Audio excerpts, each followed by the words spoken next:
What is up, dogs? Welcome to this live. We are talking about meal prep for fat loss. For those on Instagram, I'm actually hosting a live training. We do these every Fridays with my one-to-one coaching clients. So today we're talking about meal prepping and meal planning for fat loss. So we'll talk about how do we even figure out how to put meals together. We'll talk about what are the strategies and ways to put those meals together, and then we'll also go into a Q&A. So if you're on the live on IG, please take note that I am speaking more so directly to my clients and my girlies in the chat. This call is recorded, so girlies in the chat, if you are wanting to watch this later, you can always watch it back in the replays in the SLF call recording library. For those on Instagram, hey Liz, what's up, girl? For those on Instagram, I'm going to allow a few minutes, maybe like 1 or 2 more minutes for my girlies to get in here before we jump in. And so for the benefit of those on IG, what I'll be doing is sharing my screen to my girlfriends in my one-to-one coaching program. I will be taking them through this PDF guide that I have on meal prep for fat loss. If you would like access to this PDF guide, please just comment PDF guide and I will get that sent your way. But as everybody's getting in, if you do have questions, anything you want to chat about, I will talk for about 30 minutes for real this time. And then at the very end of that 30 minutes, I'll do a live Q&A answering any questions in this chat, but I'll also be answering questions from my one-to-one coaching clients who are on the coaching call now. So gang, without further ado, let's jump in. Let's talk about meal prepping for fat loss. And let me pull up my screen here for my girlfriends.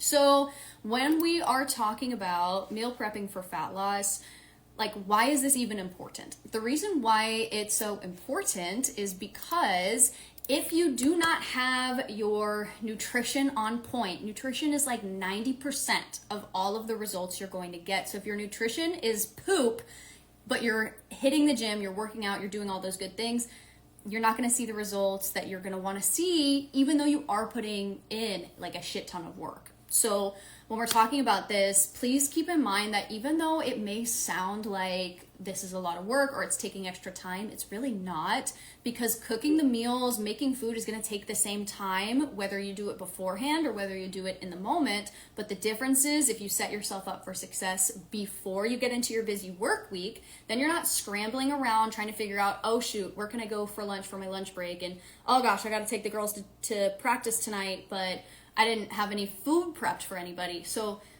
instead of the chaos in the moment, inhale, exhale, let's plan it out beforehand. And so I'm going to take you through a bunch of tips and tricks for how I recommend doing this. So girlies, you already know, but for those that don't know, my name is Coach Samantha. I understand that we're busy women. We are managing work. You have a relationship with family, significant other, friends, fur babies, a social life, potentially real human babies. You got to clean the home, you got to sleep, you got to water the plants. I get it. It can be a lot. It can feel impossible to plan out these well-balanced meals, let alone trying to understand what the F is even going on. So that's where I come in. Inhale, exhale, babe. I'm going to help teach you the science behind nutrients, and when we'll talk about all of that information later. But for now, I want you to know that it is possible to reach your goals even on a busy schedule. So here's our table of contents. We'll talk about why we need to meal plan. We'll talk about goal setting.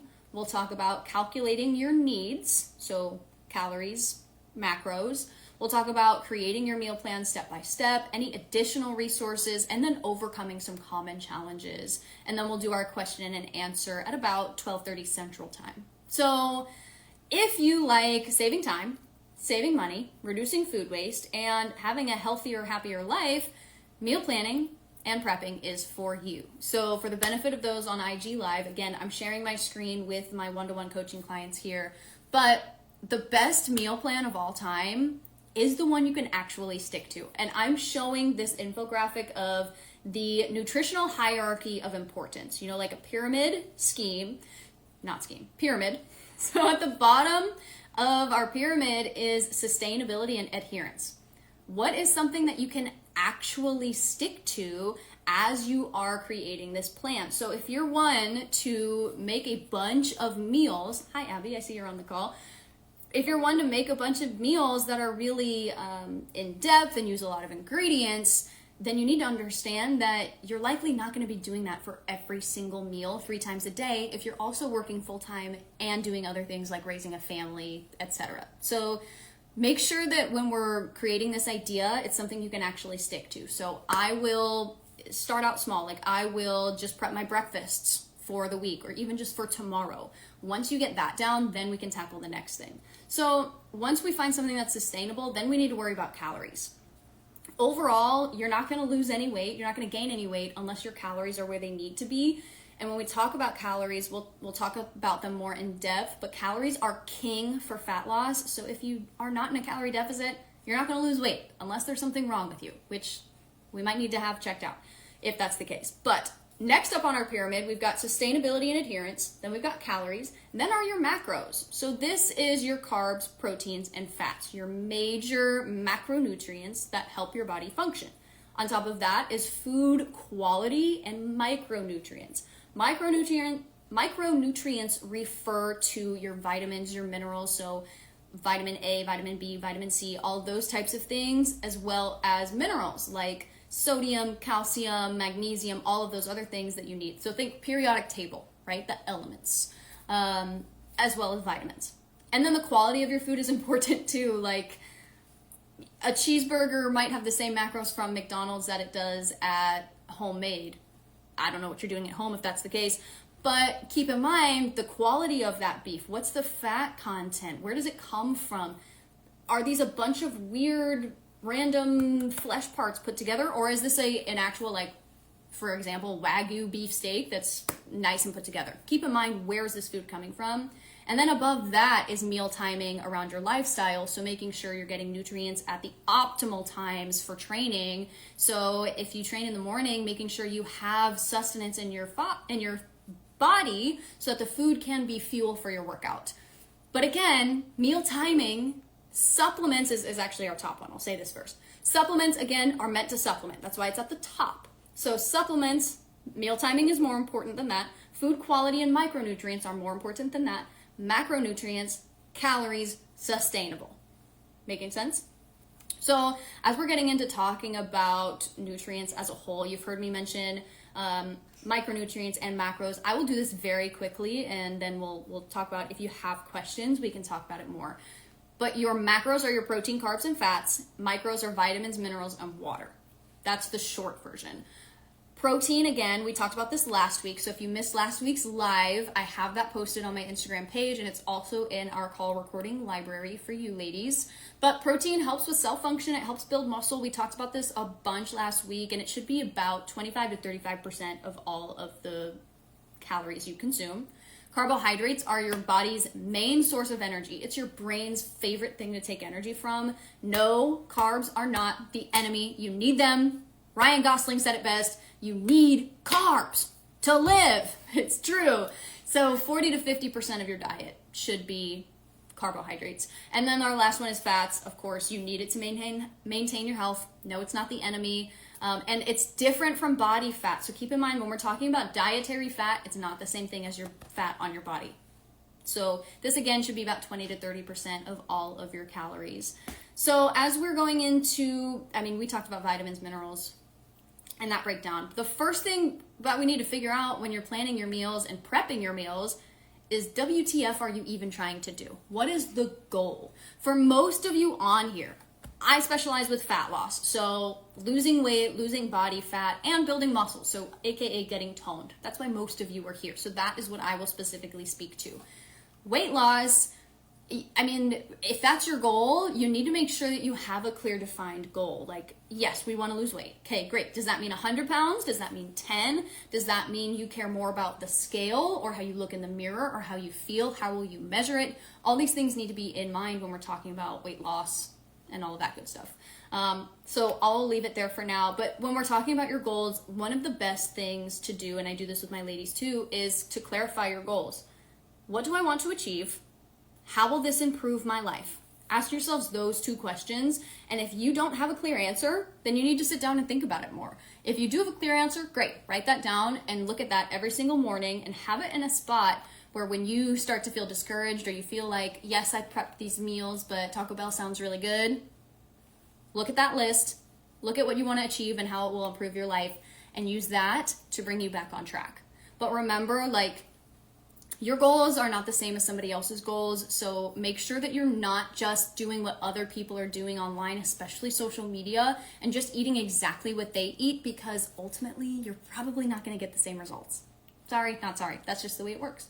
So this is kind of, we all learned SMART goals in high school, but SMART goals, we use them to this day. I know it sounds lame, but they're very, very good. So being specific, so instead of saying I want to lose weight, say I want to lose 20 pounds. Should be measurable, so make sure you have a scale or something to measure that 20 pounds. Make sure it's achievable. Do you even have 20 pounds to lose? If you are 50 pounds and like on the brink of death, you don't need to lose 20 pounds. So that's an extreme example, but it should also be relevant. Like, does it matter? Is it part of your lifestyle? What actually matters the most? And make sure it's timely as well. So to be specific, like I want to lose weight is one thing, but I want to lose 20 pounds in 4 months by doing 3 days of exercise per week and planning all my meals every day.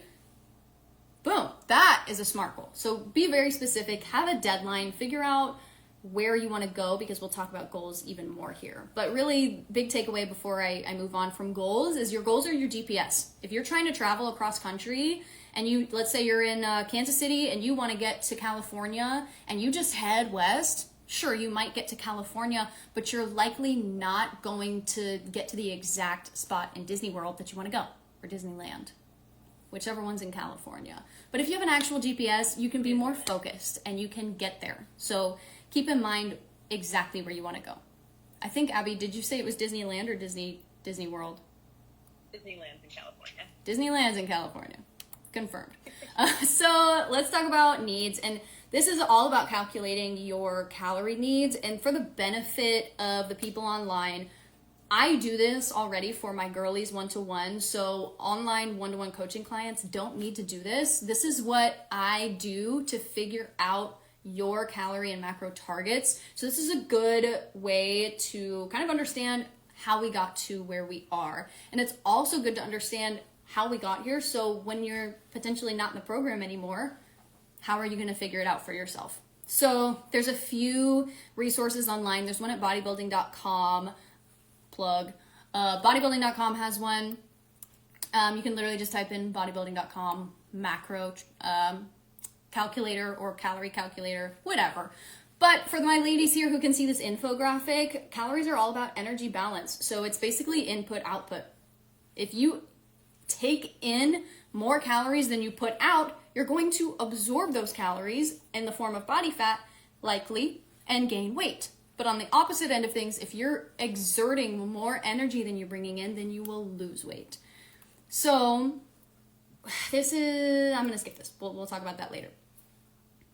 So the second step, after we've established your goals, you then want to figure out, what are you currently doing? There's no way to really have a specific plan of where we want to go unless we know where we are first. So I have all of my girlies take a 7 minimum day food log for you guys. You could do a 3-day, 1 day, even just see what it is that you're consuming. What foods are you typically eating?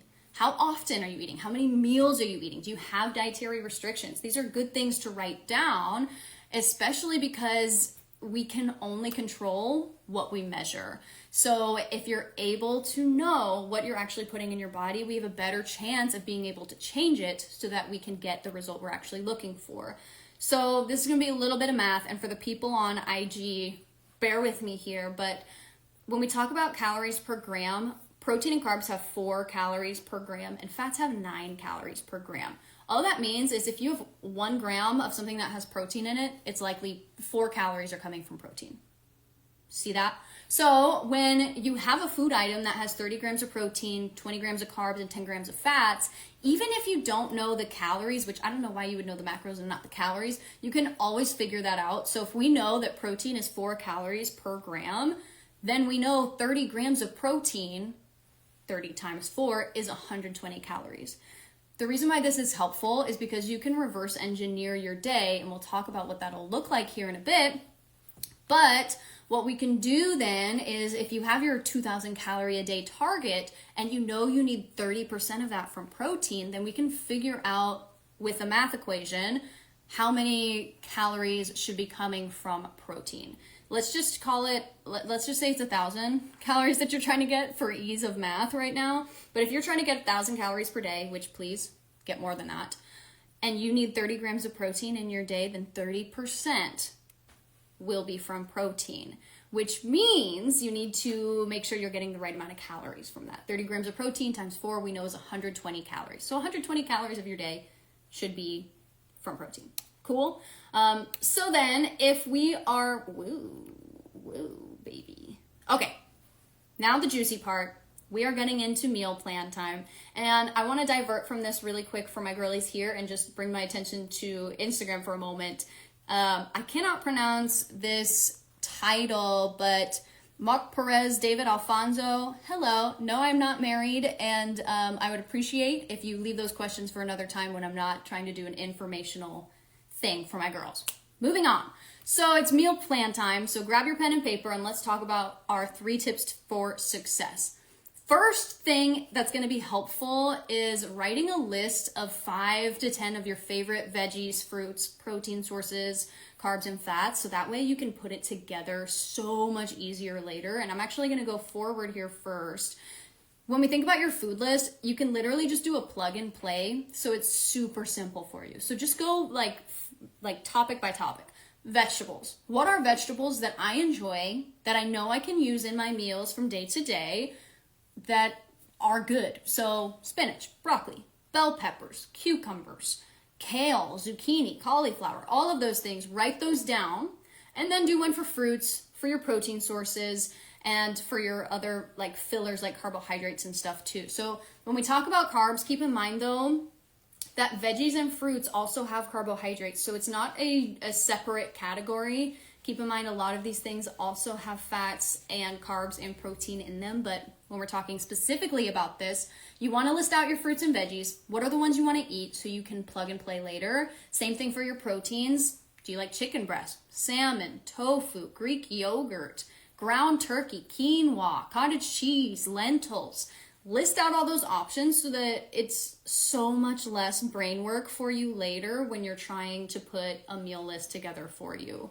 I will move on from here, and then let's go back to the next step. So after you have your step 1, you've listed out all of your foods, then you can just make a list using those foods for your breakfast, lunch, and dinner ideas. So you have your list of fruits and veggies. Let's say breakfast, you usually like to do oats, right? That's an easy one. So you'll need oatmeal, you'll need a fruit source. Usually if we're gonna do a calorie deficit, berries are really good, pomegranate, kiwi, those are all antioxidant, anti-inflammatory, really good foods. And then your protein source, protein powders, Greek yogurt, however you're going to use. So then you see how we have the list and all you have to do is plug and play, and it makes things so much more simple. And then you can calculate the overall calories and macros for each meal. This is really kind of into the weeds, but if you want to be really exact, let's say you have an 1,800 calorie goal for the day, 1,800 calories, and you know you have 3 meals in the day. Divide 1,800 calories by 3. Boom, 600 calories per meal is your target. And you know, if you are at or right under 600 calories per meal, you're gonna hit your calorie goal and you're gonna lose weight. So if you just set yourself up for success using these little systems, it's going to make things so much easier, so much less time consuming. I have some ideas for breakfast, lunches, and dinners. So for my girlies in the app that I'm sharing my screen, these are meals that are inside the app that you can actually use. So breakfast could be like, you could pull spinach as your vegetable. You can use feta cheese as your fat. You can pull some sun-dried tomatoes as fruits. Your omelet, so like eggs, could be your protein, and potatoes could be a carbohydrate. So you have a very well-balanced breakfast already to start your day because you're using the foods that we used in that list you created. You see how that becomes so much easier? So you pull up your list and you say, okay, I know the protein I want is salmon. I know the carbohydrate I'm going to use today is quinoa. Perfect. I have that in the cabinet. So I know for my vegetables and fruits, I'll do some cucumbers and tomatoes and chickpeas to add a little bit of micronutrients into this meal. So now we have a beautiful salmon quinoa bowl using very minimal brain power, just using the list you've already created. Cool? Cool. If you do have questions, put them in the chat. And I'll say this again for all the new people that have joined. If you do have any questions, at about in 8 minutes, I will be doing a live Q&A portion of this call. So if you do have anything, put them in the chat and we'll go over questions then. So in here I have a sample meal plan. So for the benefit of the girlies on the call, you can see as I'm sharing my screen, this is why knowing your baseline is so much easier. If you know you wake up and you have breakfast at 7 a.m., it makes it so much easier to know you need to plan your breakfasts to be ready at 7 a.m. versus waking up and it's 7 a.m. and you're like, oh shit, I need food, right? So 7 a.m., your breakfast, right? You could have scrambled eggs with some spinach and tomatoes, and that's something you could really easily meal prep in a muffin tin too. Scrambled eggs, scramble everything together, put them in the little muffin trays, bake them, and then you have egg bites for the week. Meal prep done, and it took you, like 5 seconds to throw everything together. And then your first snack, because we know between breakfast and lunch, you're likely gonna be snacky or hungry at work. So your snack could be as simple as a protein shake. Protein powder, some milk, some almond butter, some fruit if you want. It could be that simple. It could be a bowl of Greek yogurt. It could be very, very simple things, but it's super important to think about what's something that I can easily bring to the office with me that I will actually eat. Your protein shake, you can easily make as breakfast and take with you and keep in the fridge at work, or you can also keep the supplies in your desk. When I worked in corporate, I got made fun of so much because I had a whole snack drawer, but it was so helpful because everything that I needed while I was at work was there for me. So I had protein powder already at work. I had milk for me. There was almond butter. Like, if you can keep these things at your desk so it's minimal effort, and then at the end of the week, just clean it all out and restock at the beginning of the next week. So we've had your breakfast at 7 a.m., we've had your snack at 10 a.m. And let's say you have a late lunch day. You've had a few meetings this morning. So your lunch could be very easily meal prepped for the whole week. Just grilled chicken breast, 4 ounces. So that's like, one breast? One breast is about 4 ounces, yeah. You could put it on a bed of mixed greens with sliced cucumbers, tomatoes, a whole bunch of veggies, chickpeas. Load that thing up. Especially because veggies are going to have fiber, so it's going to keep you satiated longer. And then for dressings, please don't do no-fat dressings. This is just a sidebar. You need fat in order to digest and absorb certain vitamins. There are water-soluble vitamins and fat-soluble vitamins. You need fats to bring in these minerals and vitamins. So a really good option that I like to use on my salads is olive oil, lemon juice, salt, and pepper. Short, sweet, and to the point, super yummy, super good for you. Also, balsamic vinegar is good. I love rice wine vinegar or just rice vinegar. Super 0 calorie, really great way to dress it up. If you're a ranch girly, I actually have a Greek yogurt ranch recipe that's high protein and much less calories, and you get way more bang for your buck. So if you'd like that, just comment and I'll happily give that to you. So we've had breakfast, snack, lunch, and then your next snack could be literally just a piece of fruit. Bring an apple, bring a banana. But what I like to tell my girlies is we don't like to leave our carbohydrates naked.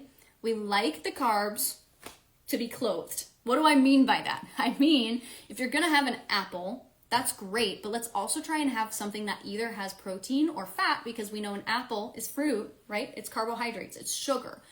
If you have just the apple, it's just sugar in your bloodstream, which can impact glucose levels and make you hungrier later. And even though the apple does have fiber, it's potentially not enough fiber to really keep you satiated. So I would say like an apple with a little bit of peanut butter would be great. Apple and Greek yogurt. You could do apples and cottage cheese. Oh, chef's kiss. I miss that so much. It's so good. So try and pair your carbohydrates with something else to keep you satiated. Protein and fiber. Think protein, fiber. So breakfast at 7 a.m., snack at 10, lunch at 1, another snack at 4:30 when you're in the car on the way home because we don't want to be hangry as we're driving. And you have dinner at what? 8 p.m., let's say. So this is also something you can very easily meal prep or make in advance and freeze. Baked salmon fillet, you can season it with literally just lemon juice and garlic. Serve it with some Brussels sprouts that you can get in a bag and steam right then and there. Quinoa, you can get pre-made if you need to. Boom, there's your meal. And you can get all of this stuff frozen and just cook it at once, or you can have it in bulk for the week. Do not make this harder than it needs to be because it does not need to be that difficult. But remember, it does need to be adjusted to fit your schedule and personal preferences. If you're not going to have food 5 times throughout the day, then don't make this setup for you. Just have breakfast, lunch, and dinner. If you're not a breakfast girly and that just doesn't work for you, cool. Lunch, snack, dinner, or lunch, dinner, dessert. Figure out what's going to work for you. It doesn't have to be so cookie cutter. The other thing with this, I like to tell my girlies to schedule time on their calendars because a lot of my girlies are like project manager, like managing people type thing, and they are very detail oriented. So with these girlies, adding it to the calendar treats it as just another kind of task to get done. We're in work mode. It's just another thing to do. However, I find for myself, it becomes a lot more hard to do when it is its own thing. So my random fact of the day is just try not to make it its own thing. If you are making dinner on a Wednesday night, make extra of the recipe that you're already currently making and just put it in containers, and that's meal prep. Let's just say, like, if you're making your toddler something to eat really quick and you already have the stove on, just put another pan on real quick and put your protein in it and cook 2 things at once. Like, it doesn't have to be a whole 3-hour mantra that you do on your Sundays every single Sunday, because for most of you, there's stuff that's going on in your lives that you're not going to always be able to do that on a Sunday. So that's great. If it works for you, don't change it. Do it on your Sundays, but also have a backup plan for if Sunday's not available, what are you going to do? Cool. So these are just some little resources I have for food swaps. Like if you're wanting similar protein calorie amounts, so like a cup of Greek yogurt is similar to like a cup of egg whites, depending on the Greek yogurt, low fat. But that's more so for the benefits of the girlies here. But what I do want to talk about, I talked about this last week on the protein call, is there are different overlaps between foods of whether they're protein, carbs, or fats. So make sure you understand that a chicken breast is basically 100% protein, but a chicken thigh has a lot more fat in it, so it would be considered protein and fats. And something that's like a nut or a seed has proteins, carbs, and fats. So keep in mind, like, what is it and what is it going to consume? And no, butter is not a carb, butter is a fat.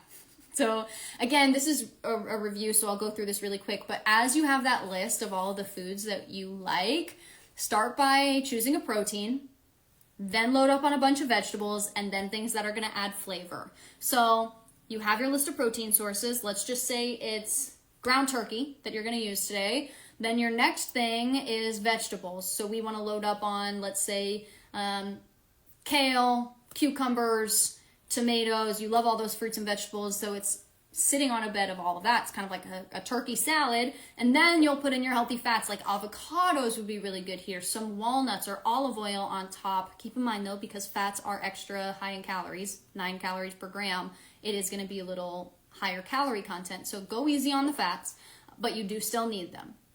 And then herbs and spices, things like mustard, vinegar, they have 0 calories. So add them to your foods. Like spice mixes are your best friend. And when we're talking about what your plate should be looking like, we should have your protein being about 1/4 of the plate, and then veggies and fats taking up about the rest of the plate. So for my girlies on here, you can see the variations.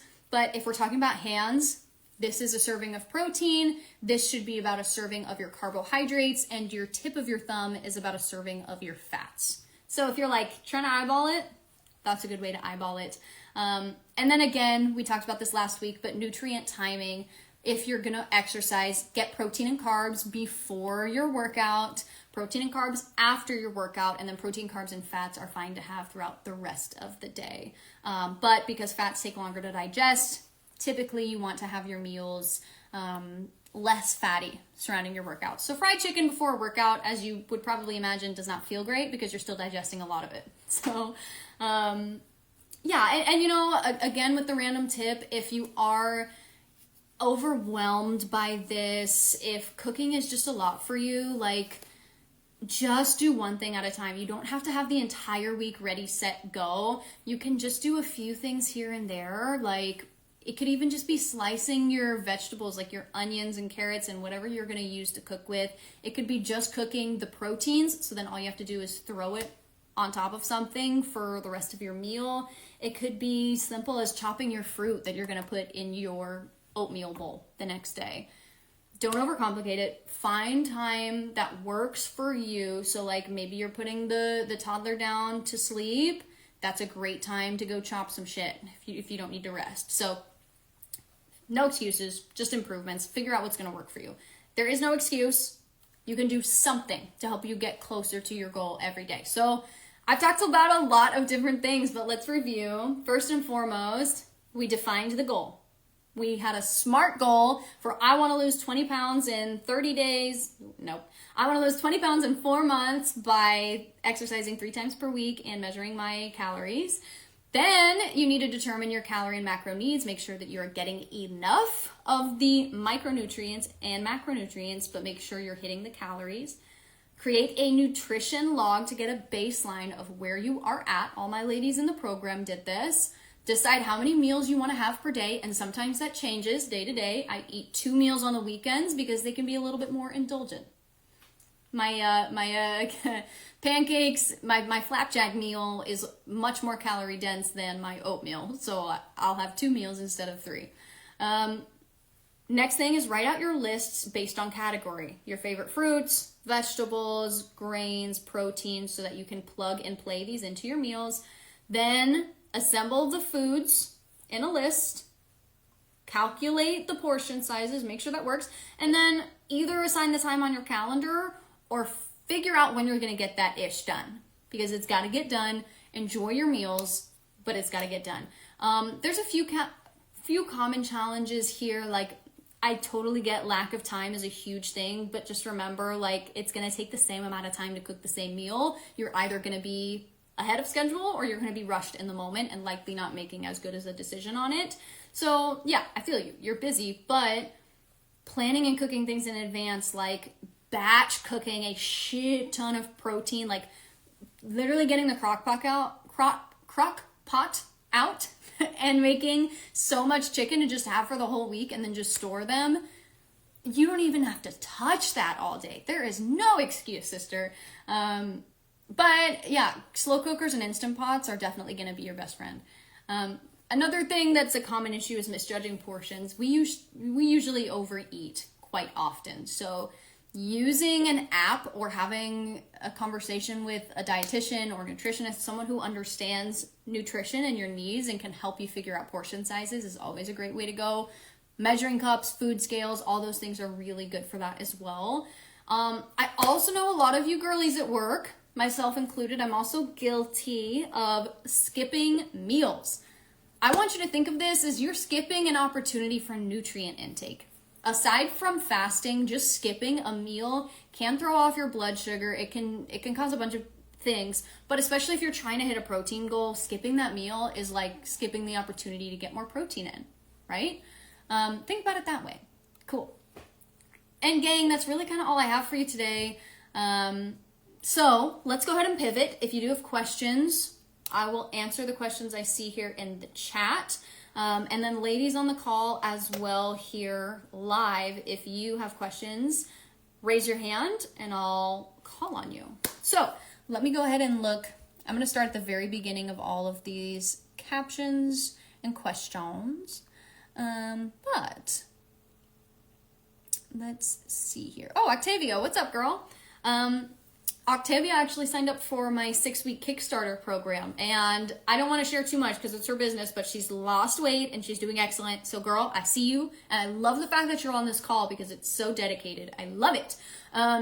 So Octavia, I would eat a loaded baked potato every day, but shake my head, I know it's not good. You know, honestly, the way you're making the baked potato is likely what's making it not good, because baked potatoes, by baking them, you don't have to use a whole lot of fat versus like frying the potato like a French fry. And you can customize it really well. And potatoes have a lot of nutrients, like calcium and potassium are really abundant in potatoes. So I love potatoes and I will never stop eating them, especially trying to lose weight. I'm gonna have some potatoes. So I would say loaded baked potato, potentially not with the cheese and bacon and sour cream, but you could actually do a high protein version of this, like a high protein baked potato. Here's what just comes into my mind.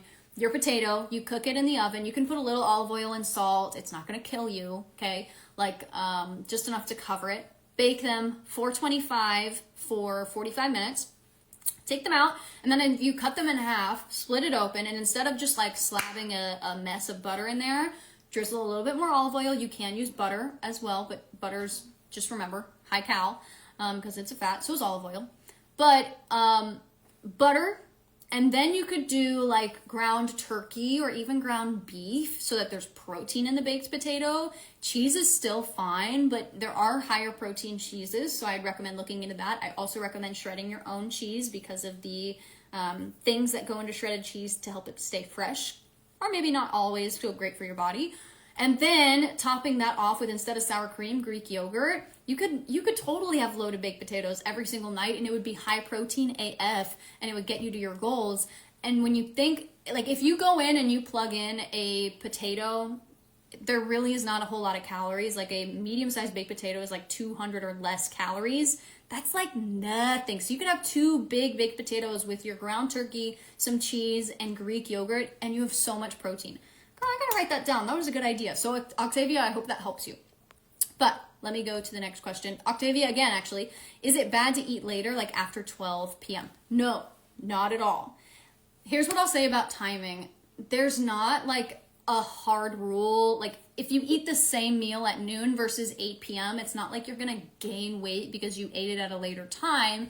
But what I will say is when you are asleep, that's the time that your body likes to use to repair and recover everything, and your digestion slows.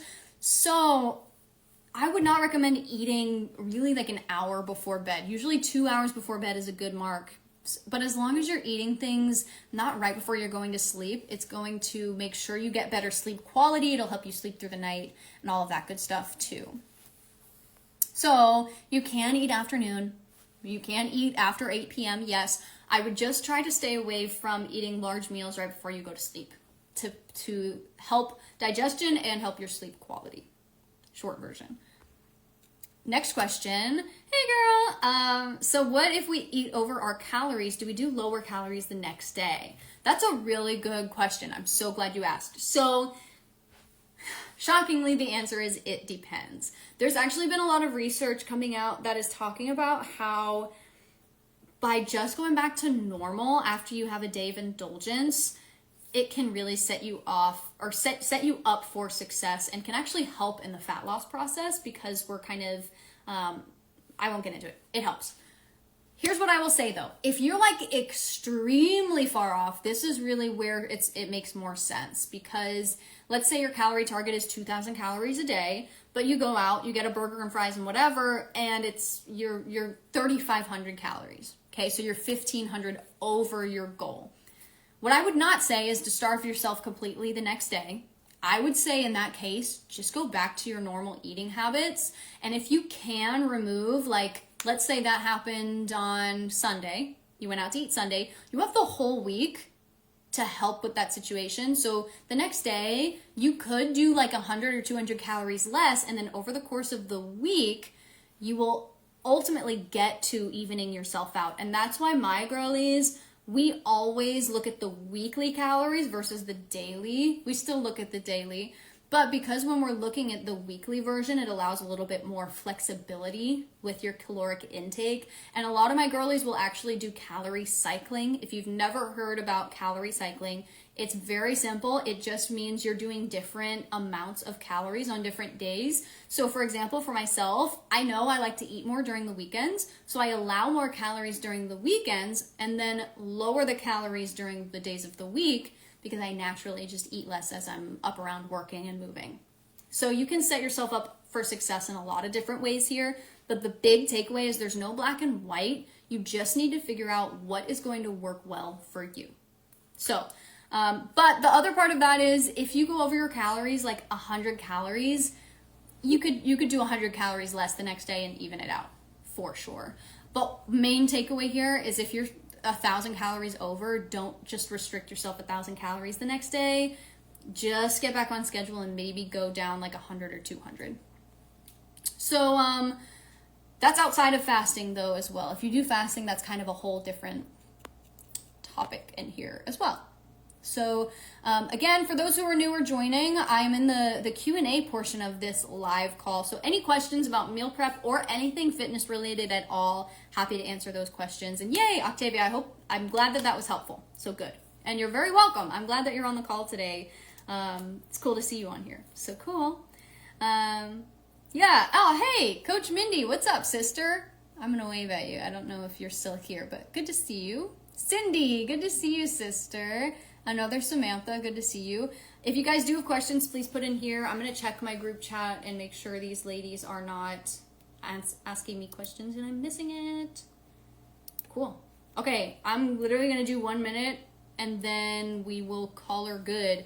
But what I'll say here, guys, like when we're meal prepping and meal planning, I've said this a million times, but you've just got to do what's going to be best for you.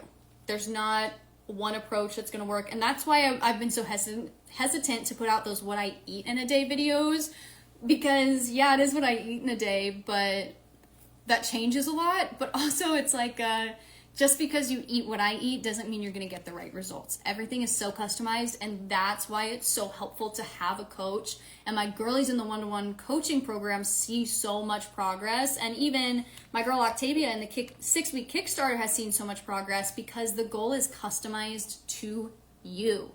It's not some random girl on Instagram. You don't know her height or weight or activity level. It's you, and you know yourself. So, cool. All right, gang, I'm going to close down the live, and then for all my girlies who are still on the coaching call here, we'll go into our regular coaching call as scheduled.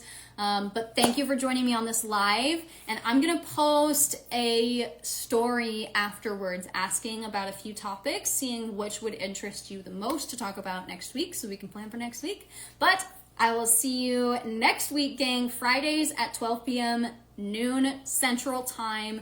That's 1 p.m. Eastern and 10 a.m. Pacific time. So cool. See you next week, and everybody enjoy your weekends and have a safe week. If you're in Kansas City, it snowed a little bit, but not too much. So stay warm out there. Peace. Hi, Jonathan. Peace.